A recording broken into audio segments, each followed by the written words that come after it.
মহান আল্লাহ তাআলার প্রেরিত অন্যতম শ্রেষ্ঠ নবী ছিলেন ইব্রাহিম আলাইহিসসালাম। তিনি ছিলেন তাওহীদের মহান প্রচারক এবং বহু নবীর পূর্বপুরুষ। তার প্রথম স্ত্রী ছিলেন সারাহ আলাইহিসসালাম।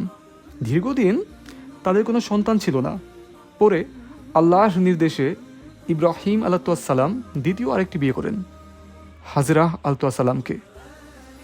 বেশ কিছুদিন পর হাজরা আলাইহিসসালামের গর্ভে জন্ম নেন ইসমাইল আলাইহিসসালাম। আল্লাহর নির্দেশে ইব্রাহিম আলাইহিসসালাম তার স্ত্রী হাজরা আলাইহিসসালাম এবং ছোট্ট শিশু ইসমাইল আলাইহিসসালামকে একটি জনমানবহীন মরুভূমিতে রেখে আসেন। সেই স্থানই পরে হয়ে ওঠে পবিত্র মক্কা নগরী। পানির অভাবে যখন হাজরা আলাইহিসসালাম দিশেহারা, তখন তিনি সাফা ও মারওয়া পাহাড়ের মাঝে দৌড়তে থাকেন। সেই সময় আল্লাহর রহমতে অলৌকিকভাবে সৃষ্টি হয় ঐতিহাসিক জামজাম ওয়েল, যার মানে হচ্ছে জমজম কূপ। ধীরে ধীরে মানুষ সেখানে বসবাস শুরু করে এবং মক্কা একটি গুরুত্বপূর্ণ জনপদে পরিণত হয়। অন্যদিকে অনেক বছর পরে বৃদ্ধ বয়সে সারাহ আলাইহিসসালামের গর্ভে জন্ম নেন ইসহাক আলাইহিসসালাম। হজরত ইব্রাহিম আলাইহিসসালাম হজরত সারাহ এবং ইসহাককে নিয়ে পাড়ি জমান পবিত্র ফিলিস্তিনিতে, জেরুজালেম। ইসহাক আলাইহিসসালাম বড় হয়ে বিবাহ করেন এবং তার ঘরে জন্ম নেন মহান এক নবী, হজরত ইয়াকুব আলাইহিসসালাম।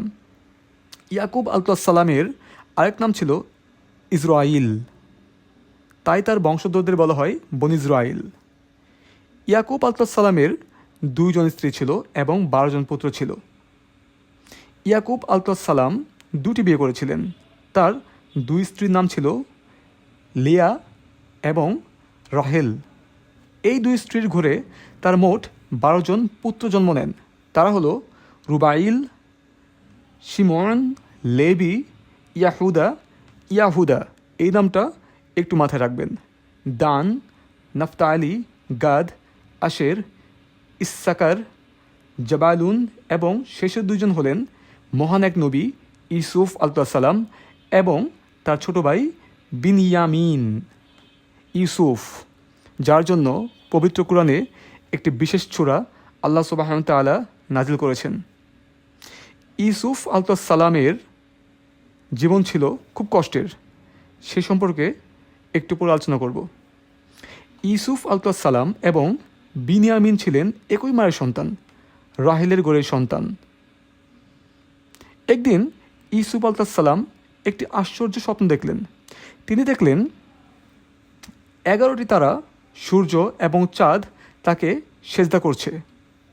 তিনি যখন এই স্বপ্নটি তার পিতা ইয়াকুব আলাইহিসসালামকে বললেন, তখন ইয়াকুব আলাইহিসসালাম বুঝতে পারলেন ভবিষ্যতে তার ছেলে বড় হয়ে মর্যাদা লাভ করবে। তাই তিনি ইউসুফ আলাইহিসসালামকে বললেন এই স্বপ্ন যেন অন্য ভাইদেরকে না বলা হয়। কিন্তু ভাইদের মনে তখনই হিংসা ও ঈর্ষা জন্ম নিতে থাকে। তারা বলতে লাগলো, ইউসুফ এবং তার ভাইকে আমাদের বাবা আমাদের থেকে বেশি ভালোবাসেন। এই ঈর্ষা এতটাই বেড়ে যায় যে তারা ভয়ঙ্কর একটি পরিকল্পনা করে।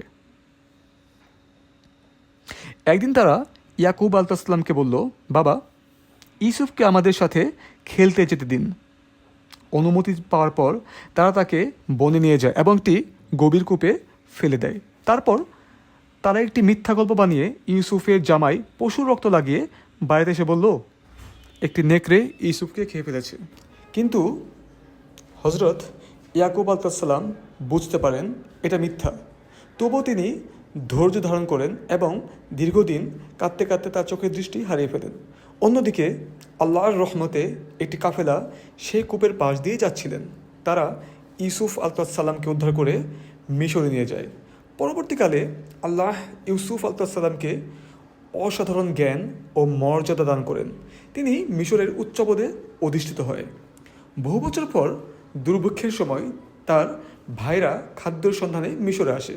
অবশেষে তাদের সাথে ইউসুফ আলাইহিসসালামের পুনর্মিলন হয় এবং পরে তার বাবা ইয়াকুব আলাইহিসসালাম ও মিশরে এসে বসবাস শুরু করে। মিশরে বসবাস করতে করতে ইউসুফ আলাইহিসসালাম এর বংশধররা অনেক বড় হয়ে যায়। এই জাতি পরবর্তীতে বনি ইসরাইল নামে পরিচিত হয়, কিন্তু সময়ের সাথে সাথে তারা আল্লাহর আদেশ ভুলতে শুরু করে। এই সময় মিশরে এক ভয়ঙ্কর অত্যাচারী শাসক ক্ষমতায় আসে, ফিরাউন। ফিরাউন বনী ইসরায়েলের উপর নির্মম অত্যাচার শুরু করে। তাদের পুরুষ সন্তানদের হত্যা করা হতো এবং নারীদের জীবিত রাখা হতো। এই অত্যাচার সহ্য করতে না পেরে তারা আল্লাহর কাছে সাহায্য প্রার্থনা করে। তখন আল্লাহ তাদের জন্য একজন মহান নবী পাঠালেন, প্রফেট মুসা আলাইহিসসালাম। মুসা আলাইহিসসালাম আল্লাহর নির্দেশে বনী ইসরায়েলকে ফিরানোর হাত থেকে মুক্ত করেন। আল্লাহ তাদের জন্য সমুদ্র দ্বিখণ্ডিত করে দেন, কিন্তু মুক্তি পাওয়ার পরও তারা কৃতজ্ঞতা স্বীকার করেনি, তারা অকৃতজ্ঞই রয়ে গেছে। মুসা আলাইহিসসালাম যখন তুর পাহাড়ে যান, তখন এক ব্যক্তি সামিরি তাদের নিয়ে একটি স্বর্ণের বাছুর বানিয়ে পূজা করায়, এবং আরও বেশ কিছু তাদের অবাধ্যতা কাহিনী আছে। যেমন আকাশ থেকে খাদ্য পাওয়ার পরও অভিযোগ, আল্লাহ তাদের জন্য আকাশ থেকে মান্নাহ ও সালওয়া নামক খাবার পাঠান, তবুও তারা অভিযোগ করে অন্য খাবার চায়। এমন বিভিন্ন অবাধ্যতা কাহিনী রয়েছে। পরবর্তীতে বনী ইসরাইলের মধ্যে মহান দুই নবী আসেন, প্রফেট দাউদ এবং প্রফেট সুলাইমান আলাইহিসসালাম। তাদের সময়ে বনী ইসরাইল শক্তি, জ্ঞান ও সমৃদ্ধির চরম শিখরে পৌঁছে। এটা ছিল তাদের ইতিহাসের স্বর্ণযুগ। কিন্তু দাউদ ও সুলাইমান আলাইহিসসালামের মৃত্যুর পর আবারও তারা আল্লাহর পথ থেকে সরে যায়। তারা নবীদের অবাধ্যতা শুরু করে এবং আল্লাহর আদেশ অমান্য করতে থাকে। ইতিহাসে আছে, বনী ইসরাইল এতটাই অবাধ্য এবং জালেম ছিল, তারা প্রায় ৩০০-র অধিক নবীকে হত্যা করেছিল। বনী ইসরাইলের ইতিহাস আমাদের জন্য একটি বড় শিক্ষা। আল্লাহ যত নিয়ামত দান করুন না কেন, যদি মানুষ কৃতজ্ঞ না হয় এবং আল্লাহর আদেশ অমান্য করে, তাহলে সেই জাতি কখনোই স্থায়ীভাবে সফল হতে পারে না।